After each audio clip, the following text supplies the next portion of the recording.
Gastric సమస్యలతో బాధపడుతున్నారా? అయితే సంప్రదించండి హోమియో కేర్ ఇంటర్నేషనల్.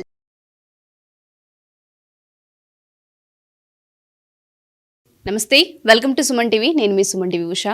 2025 సంవత్సరానికి సంబంధించి 12 రాశుల వారు అసలు ఏ విధంగా ఉండబోతుందో ప్రత్యేకించి అడుగుతూ ఉంటుంటారు. ఎస్పెషల్లీ 12 నెలల్లో కనుక మనం చూస్తే ఏ నెల కలిసి వస్తూ ఉంటుంది, వ్యాపారంలో కావచ్చు, సంతానంలో కావచ్చు, లేదంటే వివాహానికి సంబంధించి కావచ్చు, పెట్టుబడులు పెట్టొచ్చా, సంతానం విషయంలో ఈ టైంలో మేము డెసిషన్ తీసుకోవచ్చా, వివాహానికి సంబంధించి మేము అప్రోచ్ అవ్వచ్చు అని అడుగుతూ ఉంటుంటారు. అండ్ దాంతోపాటు రిలేషన్షిప్ ఎవరైతే భార్యాభర్తలు ఉంటుంటారో మాకు ఏ విధంగా ఉంది, ఒడిదుడుగులు కనిపిస్తూ ఉన్నాయి అని మాట్లాడే వాళ్ళు ఉంటూ ఉంటారు. సో సంవత్సరాంతం ఏ విధంగా ఉండబోతుంది, ఏ విషయాలలో జాగ్రత్తలు వహించాలి, పెట్టుబడులు ఏ నెలలో పెడితే కలిసి వచ్చే అంశాలు ఉన్నాయి అన్న విషయాలపైన మనతో పాటు జంధ్యాల లతా గారు ఉన్నారు. ఆవిడని అడిగి తెలుసుకుందాం. నమస్తే లతా గారు. నమస్తే అమ్మా. 2025 ప్రతి ఒక్కళ్ళు నూతన సంవత్సరం వస్తుంది అనగానే చాలా వాటిపైన ఇన్వెస్ట్మెంట్ పెడుతూ ఉంటుంటారు. దాని తర్వాత కొత్త కొత్త కార్యక్రమాలు చేయడానికి పూనుకుంటూ ఉంటుంటారు. పెళ్ళిళ్ళు కావచ్చు, లేదు అంటే సంతానానికి సంబంధించి ప్లానింగ్స్ కావచ్చు, జాబ్ మారే విషయాలు కావచ్చు, కొత్త సంవత్సరానికి ఎప్పటికప్పుడు కొత్తగా ప్లానింగ్స్ ఉంటూ ఉంటాయి. సో రాసుల రీత్యా మనం చూసుకుంటే వాళ్ళకి ఈ సంవత్సరాంతం అసలు ఏ విధంగా ఉండబోతుంది, ఏ ఏ విషయాల్లో జాగ్రత్తలు వహించాలి, మాసాల వారీగా కనుక మనం చూస్తే ఏ ఏ మాసంలో పొరపాటును కూడా ఈ పని చేయకూడదు అన్నవి ఏమైనా ఉన్నాయా? బేసిక్గా మనకి ఎప్పుడైనా సరే ఇలాగా ఫలితాలు చెప్పుకుంటున్నప్పుడు మనం ఎప్పుడు కూడా ఉగాది నుంచి ఉగాది చూసుకుంటాం. కానీ మీరు అన్నట్టుగా ఏంటంటే కొత్త కొత్త డెసిషన్స్ తీసుకోవడానికి, లేకపోతే కొత్త పనులు చేయడానికి చాలా మంది కూడా new year to new year చేసుకుంటూ ఉంటారు. కాబట్టి మనం న్యూ ఇయర్ ఫలితాలు చెప్పుకుందాం. మనం ఉగాది ఫలితాల గురించి వెళ్ళడం లేదు. బేసిక్గా ఇక్కడ మనం కనుక చూసుకుంటే సంవత్సరం అంతా కూడా అంటే జనవరి 2025 నుంచి మళ్ళీ జనవరి 2026 వరకు మేషరాశి వారి ఫలితాలను గమనిద్దాం. ఎప్పుడు కూడా న్యూ ఇయర్ రాగానే ఆలోచన చేసేది ఏంటి అని అంటే పోయిన సంవత్సరం కంటే కూడా ఈ సంవత్సరం ఆర్థికంగా మాకు ఏ విధంగా ఉండబోతోంది. చాలా మంది మన ఇదే ప్రశ్న అడుగుతూ ఉంటారు. ఆర్థికంగా చాలా వరకు వీరికి అనుకూలత ఉంటుంది. అంటే వాళ్ళు 2024లో చేసిన పనులకి వాళ్ళకి రిజల్ట్స్ అనేవి వస్తూ ఉంటాయి అన్నమాట. అయితే ఒక విషయం ఏంటంటే గ్రహాలు కూడా మారుతూ ఉంటాయి కదా. ఈ సంవత్సరంలో మనకి చాలా గ్రహాలు మారుతున్నాయి. సో మారినప్పుడల్లా కూడా వాటి ఇంపాక్ట్ అనేది ప్రతి రాశి మీద చూపిస్తున్నట్టుగానే మేషరాశి వారి మీద కూడా చూపిస్తూ ఉంటుంది. అందుకని ఏంటంటే ఆర్థికంగా వీరికి అనుకూలత ఉంటుందా అంటే చాలా చక్కగా వీళ్ళకి అనుకూలత ఉంటుంది. కానీ ఏ పనులైతే మనం చెయ్యకూడదు, ఏ పనులైతే మనం కొన్ని పనులు ఉంటాయి, ఎక్కడ కొంచెం డబ్బులు తీసుకోకూడని చోట డబ్బులు తీసుకోవడము, బ్రైబ్ లాంటిది తీసుకోవటం, ఇలాంటివి ఉంటాయి చూసారా. ఇలాంటి వాటి జోలికి మాత్రం వీళ్ళు వెళ్ళకూడదు మేషరాశి వాళ్ళు. అయితే మీరు ఇంకొక క్వశ్చన్ అడిగారు, ఏ మాసాలలో వీళ్ళకి బాగుంటుంది అని. ఏ మాసంలో బాగుంటుంది అని అంటే అక్టోబర్ మాసం వీళ్ళకి చాలా బాగుంటుంది. అక్టోబర్ మాసంలో వీళ్ళకి ఎందుకు బాగుంటుంది అంటే ఉద్యోగస్తులకి, అలాగే మామూలుగా అయితే అసలు ఈ సంవత్సరం అంతా వివాహ ప్రయత్నం చేసే వాళ్ళందరికీ బాగుంటుంది. అలాగే వాళ్ళ రిలేషన్షిప్ ఏదైతే ఉంటుందో అది చాలా బాగుంటుంది. అదృష్టం అనేది వీళ్ళకి బాగా కలిసి వస్తుంది. అక్టోబర్ నుంచి గనక మనం చూసుకుంటే అక్టోబర్ నుంచి ఆల్మోస్ట్ డిసెంబర్ వరకు ఉద్యోగస్తులకి అత్యద్భుతంగా కలిసి రాబోతోంది. అలాగే వివాహ ప్రయత్నాలు చేస్తున్న వాళ్ళకి, తర్వాత విదేశాలకి వెళ్ళాలి అని ప్రయత్నం చేస్తున్న వాళ్ళకి, వీళ్ళందరికీ కూడా చాలా బాగుంటుంది. కాబట్టి ఉద్యోగస్తులకి బాగుంది అనుకుంటున్నాం, వివాహ ప్రయత్నం చేస్తున్న వారికి బాగుంది అనుకుంటున్నాం, అలాగే ఆర్థికంగా కూడా ఈ రాశి వారికి కలిసి వస్తుంది అని అనుకుంటున్నాం. ఒక రకంగా అదృష్టం వీళ్ళని వరిస్తుంది. మేషరాశి వారికి సంవత్సరం చాలా బాగుంది. అక్టోబర్ మాసం అయితే ఇంకా కలిసి వచ్చే అంశాలు చాలా ఎక్కువగా ఉన్నాయి. అనుకోని విధంగా ప్రమోషన్స్ రావటం కానీ, ఉద్యోగాలు మారటం కానీ, ఉన్నత పదవులు లభించడం కానీ, ఇలాంటివన్నీ కూడా మనం గమనించవచ్చు. సంతానానికి సంబంధించి ఎందుకంటే ప్రతి వాళ్ళు కూడా మా పిల్లలు ఏ విధంగా ఉంటారు అని అనుకుంటారు గనక ఈ రాశికి చెందిన వారి సంతానం ముఖ్యంగా గమనిస్తే పిల్లలలో కొంత మొండి పట్టుదల ఉంటూ ఉంటుంది. ఏ మాట వినకపోవటం, లేకపోతే వాళ్ళ మనసులో ఉన్న విషయాలు ఏవి చెప్పకపోవడం, లేదా వీళ్ళు కూడా ఏదైనా ఒక విషయం ఉంటే దాని గురించి చాలా దీర్ఘంగా ఆలోచిస్తూ ఉంటారు. దీర్ఘంగా ఆలోచన చేస్తూ ఆ పని గురించిన ఏదైనా ఒక పని చేయాలన్నప్పుడు విపరీతమైన దీర్ఘంగా ఆలోచించామనుకోండి, అప్పుడు ఆ పని అనేది కొంచెం మనకి ఆలస్యం అవుతూ ఉంటుంది. కాబట్టి ఏంటంటే కొన్ని ఏ పనులు అయితే మనం ఇమీడియట్ యాక్షన్ చేయాల్సినవి ఉంటాయో అవి వాళ్ళు చేయొచ్చు. కొంచెం ఇంట్రోవర్ట్స్గా ఉంటారు అని చెప్పుకోవడం అనమాట. అలాగే మీ సంతానం కూడా ఇదే క్యారెక్టర్ని ఎగ్జిబిట్ చేస్తూ ఉంటుంది. విద్యార్థులు కొంచెం కష్టపడి చదువుకోవాల్సి ఉంటుంది. అలాగే ఇన్వెస్ట్మెంట్స్ పెట్టేవాళ్ళు ఎవరైతే ఉంటారో, ట్రేడింగ్ కానీ స్టాక్ మార్కెట్స్ కానీ ఇలాగ పెట్టేవాళ్ళు ఎవరైతే ఉంటారో వారు కూడా కొంత జాగ్రత్తగానే పెట్టాలి. లాంగ్ టర్మ్ ఇన్వెస్ట్మెంట్స్ చేస్తూ ఉంటారు కదా, వాళ్ళకైతే చాలా అనుకూలంగా ఉంటుంది. కానీ మామూలుగా రెగ్యులర్గా ట్రేడింగ్ చేసేవాళ్ళు మాత్రం కొంచెం జాగ్రత్తగానే ట్రేడింగ్ చేయటం అనేది అవసరం అన్నమాట. ఓకే. సో ఎస్పెషల్లీ వీళ్ళు చేయకూడని పనులు ఏమైనా ఉన్నాయంటే, అంటే వివాహాలలో, సంతానానికి సంబంధించి, ఎస్పెషల్లీ జాబు మార్పులకు సంబంధించి ఏ విషయాలలోనైనా డెసిషన్ ఆపుకుంటే మంచిదని ఏమన్నా కనిపిస్తుంది అంటారా అమ్మా? బేసిక్గా నమ్మి మోసపోవడం ఎక్కువగా ఉంటుంది. ఉద్యోగస్తులు ఉద్యోగం కోసం ప్రయత్నం చేస్తూ ఉంటారు కదా, ఎవరికైనా బ్రైబ్ ఇచ్చి వాళ్ళు మనకేదో సహాయం చేస్తారని అనుకోవటం, ఆ తర్వాత వాళ్ళకి ఆ సహాయం అందకపోవటం, లేకపోతే ఆ ఉద్యోగం వాళ్ళకి రాకపోవడం, ఇలాంటివి జరుగుతూ ఉంటాయి. ఈ సంవత్సరం అంతా కూడా ఉద్యోగం అనేది ఒక ప్రైమరీ ఫోకస్గా ఉంటూ ఉంటుంది. అది ఆడవారికైనా సరే, మగవారికైనా సరే. కాబట్టి ఏంటంటే ప్రతిదీ కూడా వాళ్ళ ప్లానింగ్ అంతా కూడా ఉద్యోగం చుట్టూరానే తిరుగుతూ ఉంటుంది అనమాట. అందుకని ఏంటి, మనకి ఏదైనా మంచి ఆప్షన్స్ ఉన్నాయి అని అంటే ఎవరైనా ఏదైనా చెప్పంగానే ఉద్యోగం మారటము, ఆ తర్వాత దాని గురించి బాధపడటం, లేకపోతే మనం అనుకున్న విధంగా ఈ ప్రొఫెషన్ లేదు అని అనుకోవటం, ఇలాంటివి ఎక్కువగా వస్తుంటాయి. అందుకని ఈ విషయంలో జాగ్రత్తగా ఉండాలి. ఇందాకే మనం చెప్పుకున్నాం, ట్రేడింగ్ విషయంలో జాగ్రత్తగా ఉండాలి. బ్రైబ్స్ తీసుకునేవారు ఎవరైతే ఉంటారో వారు కూడా జాగ్రత్తగా ఉండాలి. అందుకని ఏమవుతుందంటే బ్రైబింగ్ తీసుకొని కొంతమంది ఎలా ఉంటారంటే బ్రైబ్ తీసుకుంటారు, బట్ ఏదో ఒక మంచి కార్యం చేస్తే అయిపోతుంది కదా అనుకుంటారు. కానీ అలాంటి వాటికి కాకుండా అసలు పూర్తిగా కొంచెం దూరంగా గనక ఉండగలిగితే చాలా వరకు ఈ మొత్తం సంవత్సరం వీరికి అనుకూలంగా ఉంటుంది అన్నమాట. వృషభ రాశి వారికి జనవరి 2025 నుంచి 2026 జనవరి వరకు చాలా బాగుండబోతోంది. ముఖ్యంగా ఉద్యోగస్తులకి చాలా కొత్త అవకాశాలు రాబోతున్నాయి.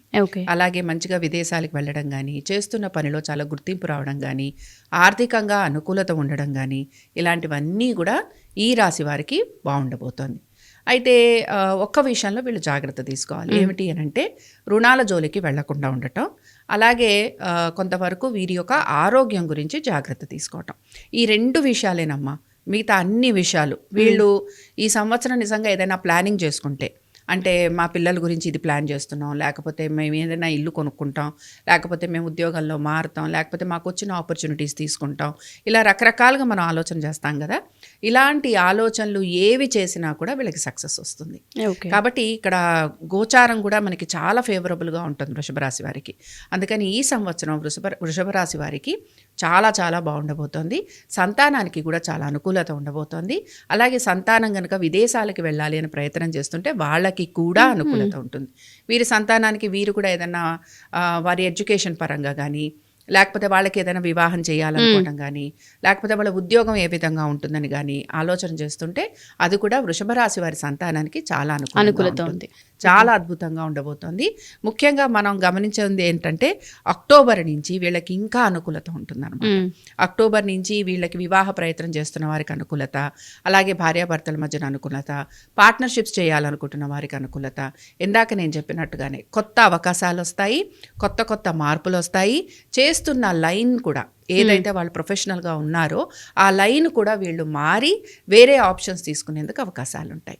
కాబట్టి చాలా అద్భుతంగా ఉండబోతుంది వృషభ రాశి వారికి. ఓకే. పొరపాటును కూడా వీళ్ళు అంటే ఫలానా నెలలో ఈ పనులు చేయకూడదని మాసాల ఫలంగా మనం కనుక చూస్తే ఏమైనా ఉన్నాయి అంటారా? పర్టికులర్గా ఈ మాసం అయితే బాగుంటుందన్నది ఏమైనా ఉందా? పర్టికులర్గా అయితే నేను చెప్తున్నది మామూలుగా అసలు మనకి మొదలవ్వటమే మే నుంచి మొదలవుతూ ఉంటుంది. అంటే వీళ్ళకి రావటమే రిజల్ట్స్ మే నుంచి మొదలవుతూ ఉంటాయి. కాబట్టి అప్పటి వరకు కూడా వీళ్ళు కొంత ప్రయత్నం అయితే ఉంటుంది. చూడండి, ఒక మాట చెప్తాను, ఏదైనా మనకు ఒక సక్సెస్ రావాలనుకోండి, దాని గురించి మనం ఎంతో కొంత హోంవర్క్ చేయాలి. ఇప్పుడు జరుగుతున్నదంతా హోంవర్కే. అంటే ఇప్పుడు మనం పరీక్ష రాస్తున్నాము అని గమనించాలి. పరీక్ష రాసిన తర్వాత రిజల్ట్ ఏదైతే ఉంటుందో అది వీళ్ళకి మే నుంచి వస్తుంది అనమాట.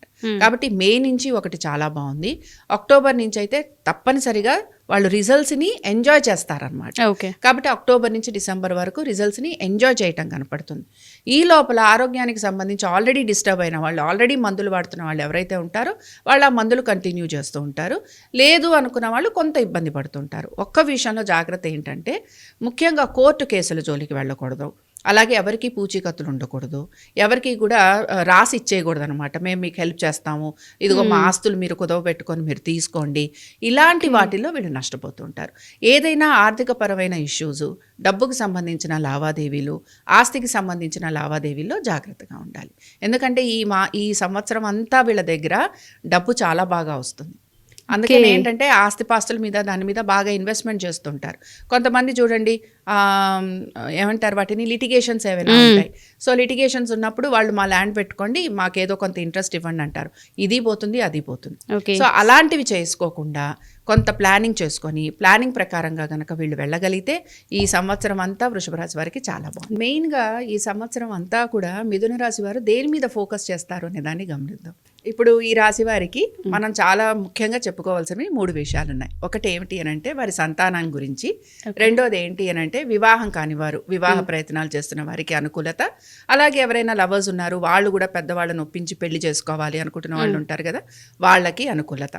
విద్యార్థులకు ఎవరికై ఉన్నారో వారికి కూడా చాలా వరకు అనుకూలంగా ఉంటుంది. అలాగే ఏమైనా ఇన్వెస్ట్మెంట్స్ చేస్తున్నవారు, ముఖ్యంగా నేను మాట్లాడేది షేర్స్ గురించి మాట్లాడుతున్నాను. షేర్స్ గురించి ఇన్వెస్ట్ చేస్తున్న వారు ఎవరైతే ఉంటారో వారికి కూడా బాగుంటుంది. ఇక్కడ మెయిన్గా వీళ్ళలో వచ్చే ఒక ప్రాబ్లం ఏంటి అని అంటే ఉద్యోగాల్లో వీరికి ఎక్కువగా స్థిరత్వం రాదనమాట. ఏదో ఒక దానిలో మారుతూ ఉంటారు, చేర్పులు చేసుకుంటూ ఉంటారు. ఒక రకమైన డిస్సాటిస్ఫాక్షన్ అనేది వీళ్ళకి కనపడుతూ ఉంటుంది. అంటే వివాహం కాని వారు ఉన్నారు, వాళ్ళు చక్కగా పెళ్లి చేసుకుంటారు, బాగానే ఉంటుంది. కానీ తర్వాత ఏంటంటే మేము ఇంకొంచెం ఆగుండాల్సింది, లేకపోతే మేము కరెక్ట్ స్టెప్ తీసుకున్నామా లేదా, లేకపోతే మేము డెసిషన్ కరెక్ట్గా ఉందా లేదా, కరెక్ట్ ఫ్యామిలీలోకి వచ్చామా రాలేదా, ఇలాంటి ఆలోచన ఎక్కువగా చేస్తూ ఉంటారు. బట్ నేను అనేది ఏంటంటే ఈ ఆలోచన అనేది పక్కన పెట్టి చక్కగా భార్యాభర్తలు కలిసి ఉండే ప్రయత్నం చేయాలి. మిస్అండర్స్టాండింగ్స్ వస్తాయి, మిస్అండర్స్టాండింగ్స్ రాకుండా మేనేజ్ చేసుకోవాలి. వచ్చినా కూడా కొంచెం సర్దుబాటు ధోరణి చేసుకుంటే అక్కడ గురువు గారు కాపాడేస్తారనమాట. అంటే గురువు ఆ రాశిలోకి వస్తాడు కనుక చాలా వరకు వాళ్ళకి హెల్ప్ఫుల్గా ఉంటాడు. కాబట్టి వివాహానికి సంబంధించి బాగుందనుకున్నాం, ప్రేమికులకి బాగుందనుకున్నాం, విద్యార్థులకి బాగుందనుకున్నాం. ఇప్పుడు ఆర్థికంగా మాట్లాడదాం. ఆర్థికమైన విషయాల దగ్గరకు వచ్చేటప్పటికి కాన్సన్ట్రేషన్ అంతా కూడా అక్టోబర్ నుంచి డిసెంబర్ వరకు ఎక్కువగా ఉంటుంది. ఇందాక నేను ఒక మాట చెప్పాను, ఉద్యోగస్తులకి వాళ్ళు తీసుకున్న డెసిషన్ కరెక్ట్గా ఉందా లేదా అనే ఒక ఆలోచన వస్తుంది, అలాగే స్థిరత్వం రాదు అని. కాబట్టి ఈ అక్టోబర్ నుంచి డిసెంబర్ వరకు కూడా ఈ రాశి వారికి ఉద్యోగస్తులు మార్పులు చేర్పులు చేసుకునే అవకాశాలు ఎక్కువగా ఉంటాయి. ఈ లోపల వీళ్ళు ఏదైనా మారదామన్నా చేద్దామన్నా ప్రయత్నం కనపడుతూ ఉంటుంది తప్ప రిజల్ట్ మాత్రం కనిపించదు. కాబట్టి రిజల్ట్ రావాలి అని అంటే అక్టోబర్ నుంచి డిసెంబర్లో ఈ లోపల వీళ్ళకి రిజల్ట్ వస్తుంది, మారుతారు. ఆర్థికంగా కూడా ఈ పీరియడ్ వీళ్ళకి చాలా అనుకూలంగా ఉంటుంది. అంటే ఏదైతే ఒక మార్పు తీసుకుంటారో దాని వలన ఆర్థికంగా అనుకూలత అనేది కనబడుతుంది. కాబట్టి ఓవరాల్గా కూడా మెయిన్గా ఎవరైతే వివాహ ప్రయత్నాలు చేస్తున్నారో, మిథున రాశి వారు ఎవరైతే మాకు అసలు బాగాలేదు, మేము చాలా ఇబ్బంది పడిపోతున్నాం అనుకుంటున్నారో వారందరికీ కూడా ఈ సంవత్సరం ఆర్థికంగా బాగుందని చెప్పుకుంటున్నాం. అలాగే సంతానానికి అభివృద్ధి ఉంటుంది అనుకుంటున్నాం, మిగతా అన్ని విషయాలు కూడా బాగుంటుందనే చెప్పుకుంటున్నాం. ఎగ్జాక్ట్లీ. సో వివాహ ప్రయత్నం ఎవరైతే చేస్తూ ఉంటారో వాళ్ళకి కలిసి వస్తుందని మీరు చెప్తున్నారు కాబట్టి అడుగుతున్నాను, ఈ సంవత్సరం మొత్తంలో ఏ మాసంలో దీనికి సంబంధించిన డెసిషన్ తీసుకుంటే అనుకూలత ఉండే అవకాశం ఉంటుంది అంటారు లత గారు? వీళ్ళు మే నుంచి ఆల్మోస్ట్ అక్టోబర్ వరకు, మే నుంచి అక్టోబర్ వరకు బాగా కలిసి వచ్చే కాలం. తర్వాత వీళ్ళకి కొంచెం స్లో డౌన్ అవుతుంది అక్టోబర్ నుంచి డిసెంబర్ వరకు. తర్వాత మళ్ళీ డిసెంబర్ నుంచి వీళ్ళకి అనుకూలంగా ఉంటుంది. ఈ లోపల ఏంటంటే ఈ అక్టోబర్ నుంచి డిసెంబర్ వరకు కూడా ఉద్యోగస్తులు ఎవరైతే ఉన్నారో వారు ఎక్కువగా వాళ్ళ ఉద్యోగం మీద ఫోకస్ చేయటం కనపడుతుంది. ఇందాక చెప్పాను కదా, ఉద్యోగంలో మారాలనుకోవటం కానీ, ఆర్థికంగా అనుకూలత కోసం వేరే ఉద్యోగ ప్రయత్నాలు చేయటం కానీ ఇలాంటివి ఉంటాయి. విదేశాలకు వెళ్ళాలనే ప్రయత్నం చేసినా లేకపోతే వీటిల్లో ఏంటంటే కొద్దిగా సమయం పడుతూ ఉంటుంది. మెయిన్గా ఈ సంవత్సరం వీళ్ళు ఫోకస్ చేయాల్సింది అంతా కూడా వీళ్ళ ఒక కెరియర్ గురించే. మిథున రాశి స్పెషల్లీ దీని మీదే ఫోకస్ చేయాలి. ఇంకా దేని గురించి వీళ్ళు పట్టించుకోక్కర్లేదు. వీళ్ళు కనుక మిథున రాశి వాళ్ళు కెరియర్ మీద ఫోకస్ చేస్తే ఆటోమేటిక్గా వాళ్ళందరికీ కూడా థింగ్స్ అనేవి ముందుకు వెళ్ళిపోతూ ఉంటాయి. డెఫినెట్గా. కర్కాటక రాశి వారు మాత్రం చాలా విషయాలలో జాగ్రత్త వహించాలి. అంటే మామూలుగా మనం ఎలా చెప్పుకుంటామంటే ప్రతి రాశి వారికి కూడా ఈ రాశి వారికి బాగుంది, ఈ రాశి వారికి కొంత ఇబ్బందికరంగా ఉంది అని అనుకుంటాం కదా. అలాగా కర్కాటక రాశి వారు మాత్రం మే నెల నుంచి వారు ఎక్కువ జాగ్రత్త వహించాలి. అన్ని విషయాలలోనూ జాగ్రత్త వహించాలి, ఒకటి అని కాదు. వీళ్ళకి మంచిగా కలిసి వచ్చే నెలలు మనం మాట్లాడదాం. అక్టోబర్ నుంచి డిసెంబర్ వరకు కలిసి వస్తుంది. Only 2 months. మిగతా టైం అంతా కూడా వాళ్ళు ఒక రకమైన స్ట్రగుల్లో ఉంటారనమాట. స్ట్రగుల్ అంటే ఏంటి అన్న మాట వస్తుంది కనుక, ఒకటి ఇప్పుడు మనం పిల్లల దగ్గరికి వెళ్ళి ఉందాము అని అనుకున్నారు పెద్దవాళ్ళు, సీనియర్ సిటిజన్స్. వాళ్ళు ఏంటంటే వాళ్ళకి స్థానచలనం ఉంటుంది కనుక వాళ్ళు కష్టపడి ఈ కంఫర్ట్ జోన్ వదిలేసి ఇంకొంచెం అన్కంఫర్టబుల్ జోన్కి వెళ్తూ ఉంటారు. అప్పుడు ఏమవుతుంది చెప్పండి, వాళ్ళు అక్కడికి వెళ్ళి వాళ్ళు ఉండగలగాలి అంటే అదొక రకమైన వాళ్ళకి డిస్కంఫర్టే కదా. కాబట్టి అలాంటిది ఒక సిచ్యువేషను. అంటే అబ్బా మా ఇంట్లో మేము సుఖంగా ఉన్నాం, ఎక్కడికో వచ్చి పిల్లలే అయినా కూడా వచ్చి ఇక్కడ మేము ఇబ్బంది పడుతున్నాము అన్న ఒక ఆలోచన వాళ్ళలో కలుగుతూ ఉంటుంది. రెండోది ఏంటి అని అంటే, ఆరోగ్యానికి సంబంధించి జాగ్రత్తలు ఖచ్చితంగా ఈ రాశి వాళ్ళు తీసుకోవాలి. మూడో విషయం ఏంటంటే, రుణాలు ఏవైతే ఉన్నాయో, కోర్టు కేసులు ఏవైతే ఉన్నాయో అవన్నీ కూడా వీళ్ళవి పోస్ట్పోన్ అవుతూ ఉంటాయన్నమాట. ఏది కూడా అంత ఇంకేముందండి ఇవాళ రేపో ఈ పని అయిపోతుంది అన్న విషయాలు కూడా దీర్ఘకాలికంగా పోస్ట్పోన్ అవుతూ ఉంటాయి. ముఖ్యంగా కోర్టు కేసులు ఇలాంటివి అనమాట. ఏవైనా సరే లిటిగేషన్స్లో ఉన్నాము, కోర్టు కేసుల్లో ఉన్నాము, పోలీసులతో ఏదైనా ప్రాబ్లం వచ్చింది మనకి, లేకపోతే ఎవరితో అయినా మనం గొడవ పడుతున్నాము, ఇంకేముందండి ఈ ప్రాబ్లం సాల్వ్ అయిపోతుంది, ఇంకా మాకు చేతికి వచ్చేస్తాయి పేపర్లు అనుకున్నవి కూడా ఆలస్యం అవుతూ ఉంటాయి. అందుకని కర్కాటక రాశి వారు మాత్రం ఇలాంటివి జరిగేందుకు అవకాశాలు ఉన్నాయి కనుక ఇప్పటి నుంచే వీళ్ళు దాని గురించి ముందరే సాల్వ్ చేసుకునేందుకు ప్రయత్నం చేయాలి. ఇప్పుడు మనం చెప్తున్నది ఎందుకు అని అంటే, ఈ ప్రాబ్లమ్స్ మీకు కంటిన్యూ అవ్వబోతున్నాయి. ఆల్రెడీ ఈ ప్రాబ్లమ్స్ ఎగ్జిస్టింగ్ ఉంటాయి వీళ్ళకి. సో ఈ ఎగ్జిస్టింగ్ ప్రాబ్లమ్ని సాల్వ్ చేసుకునేందుకు ప్రయత్నం చేయటం. సో అందులో కూడా మనం చాలా బాగా వీళ్ళకి కలిసి వచ్చే టైం ఏం చెప్తున్నాం అంటే అక్టోబర్ నుంచి డిసెంబర్ వరకు. సరే ఈ అక్టోబర్ నుంచి డిసెంబర్ వరకు వీళ్ళకి కాంప్రమైజ్ అవ్వడానికి అనుకూలంగా ఉంటుంది. కోర్టు కేసులు అలాంటివి అనుకూలంగా ఉంటాయి. సంతానానికి అభివృద్ధి కనపడుతుంది. అంటే ఇక్కడ ఇందాక చెప్పుకున్నాం కదా, విదేశాలకి వెళ్ళాలనుకున్నా, వీసాల కోసం ప్రయత్నం చేస్తున్నా, ఇలాంటివన్నీ కూడా డిలే అవుతూ ఉంటాయి అనమాట. ఏ పని తలపెట్టినా డిలే అవుతూ ఉంటుంది. అందుకని ఏంటి, ఈ పీరియడ్లో వీళ్ళు కనుక ప్లాన్ చేసుకుంటే విదేశాలకు వెళ్ళటము, ఇందాక నేను చెప్పినట్టు కాంప్రమైజ్ అవ్వటము, ఇలాంటివన్నీ కూడా వీళ్ళకి సాల్వ్ అవుతాయి. అలాగే వివాహ ప్రయత్నాలు చేస్తున్న వాళ్ళు ఉంటారు కదా, వివాహ ప్రయత్నం చేసేవారికి కూడా ఈ పీరియడ్ చాలా కలిసి వస్తుంది. పార్ట్నర్షిప్స్లోకి వెళ్ళాలనుకుంటున్నారు, ఈ పీరియడ్ కలిసి వస్తుంది. అలాగే ఆర్థికంగా అనుకూలత ఉంటుందంటే విపరీతమైన ఖర్చు కనపడుతోంది. ప్రతి విషయంలోనూ వీళ్ళు రూపాయికి 10 రూపాయలు పెడుతూ ఉంటారు అనమాట. అందుకని వీళ్ళకి ఖర్చు విపరీతంగా ఉంది కనుక ప్లానింగ్ చేసుకొని దాని ప్రకారంగా ముందుకు వెళ్తే ఈ సంవత్సరాన్ని కొంచెం నెమ్మదిగా వీళ్ళు ముందుకు తీసుకెళ్లేందుకు అవకాశం ఉంది. డెఫినెట్గా ma'am. Thank you ma'am. Thank you so much.